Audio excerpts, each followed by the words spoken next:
আহারে আহ্লাদের রেসিপি হলো কাঁচা আমের জেলি, টক ঝাল মিষ্টি জেলি। তো আমি আমগুলোকে ছোট ছোট করে কেটে নিয়েছি। প্রেশার কুকারে আমি 2 থেকে 3টে সিটি নিয়ে দেবো। এর মধ্যে আমি নুন, লঙ্কা গুঁড়ো আর একটুখানি হলুদ দিয়ে অল্প একটুখানি জল দিয়ে এটাকে প্রেশার কুকারে 2 থেকে 3টে সিটি দিয়ে নেবো। একটু স্ম্যাশার দিয়ে এটাকে স্ম্যাশ করে নেব। আমি গুড়টা একটুখানি জাল দিয়ে নেব, কারণ আমি এটা পুরো গুঁড়ে করব। তেলের মধ্যে একটু শুকনো লঙ্কা ফোড়ন দিয়ে দিয়েছি, যে আমটা স্ম্যাশ করে রেখেছিলাম সেইটা আমি কড়াইয়ের মধ্যে ঢেলে নেব।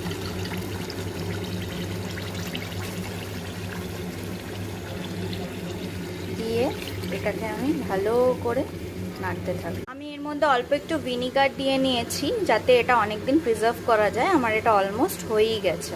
আমার কাঁচা আমের ম্যাঙ্গো জেলি, আমি এটাকে এবার একটা কাচের বটলে প্রিজার্ভ করে